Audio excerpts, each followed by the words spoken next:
Let's discuss the difference between HIIT, high intensity interval training, versus cardio for your heart.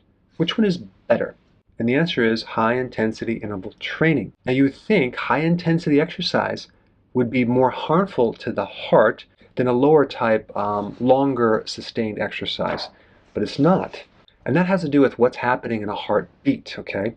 In a heartbeat, you have this contraction and relaxation, okay? This waveform, contraction and relaxation. And so the heart operates on a rhythm, okay? And so high intensity interval training mimics more of a rhythmic type exercise than some type of moderate, sustained type exercise where you're jogging for a period of time or doing any type of marathons. That's actually much harder on the heart. And so short duration, high intensity exercise with a good amount of rest is very, very therapeutic to the heart. There was a study that I'm going to put a link down below that showed that HIIT exercise showed significant increase in cardiovascular and respiratory health. So you can do the spin bike, okay? You can do the slam ball. Right now I'm doing the slam ball. There's this really heavy rubber ball. It's like 30 pounds and you lift it from the ground up and you slam it down. Man, that gives you an intense workout, and I could probably only do that maybe 12 to 15 times, and you hit a max where you just can't go anymore.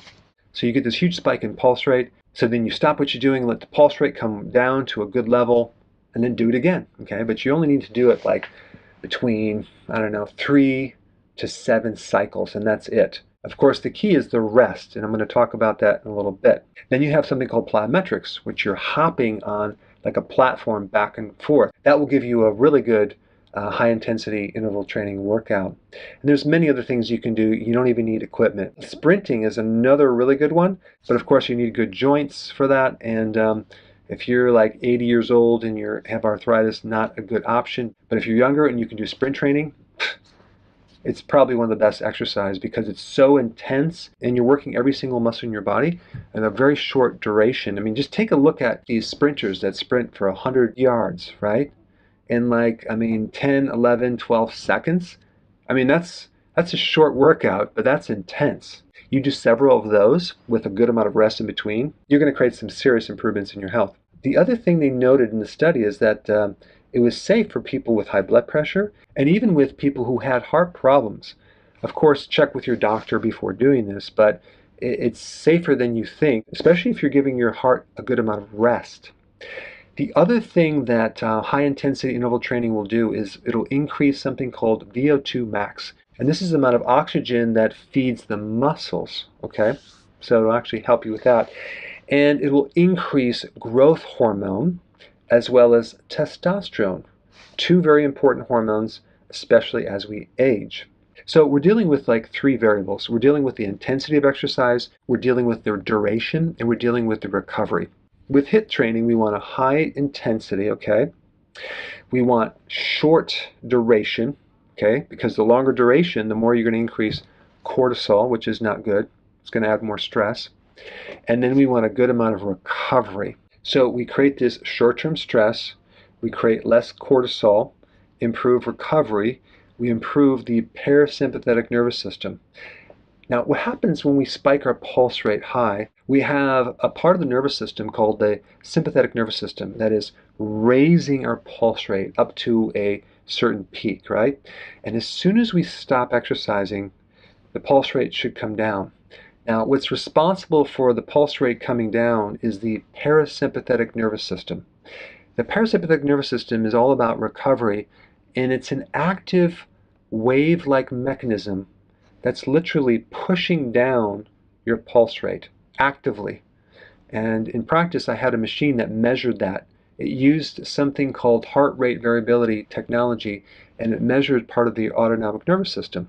And after a minute exercise, you can actually see how long it takes for someone to recover. And if they had a weak parasympathetic nervous system, it would take a very long period of time to recover. If they had a strong parasympathetic nervous system, they can recover really quick. So based on your recovery, you can kind of tell what's happening inside to that part of the nervous system. And so by doing this exercise, you can actually strengthen your parasympathetic nervous system by allowing it to recover fully.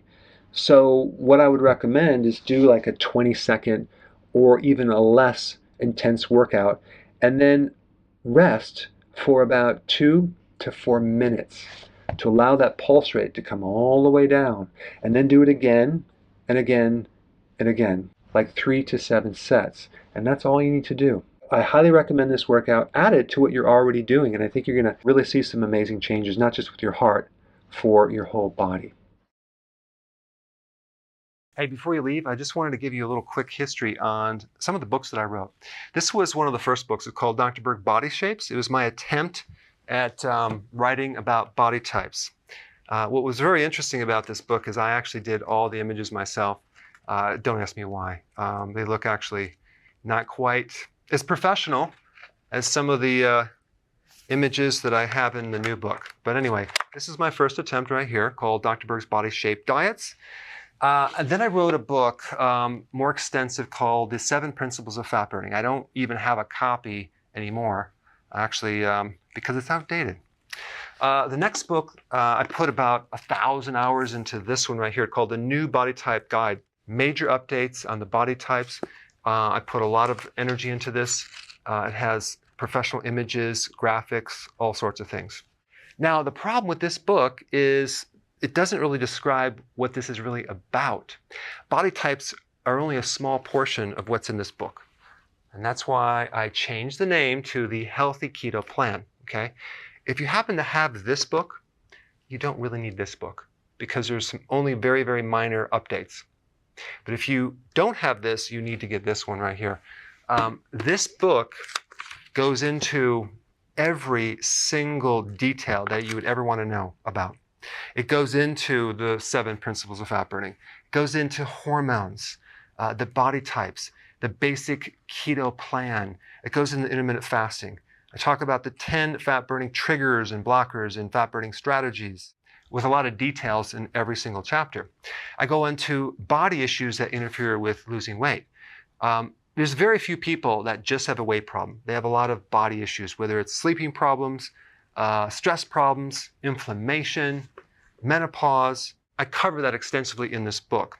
Then I talk about how to get rid of stress, and I show you a technique.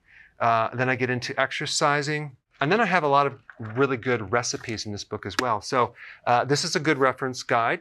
On my website, if you get this book, you get this one free.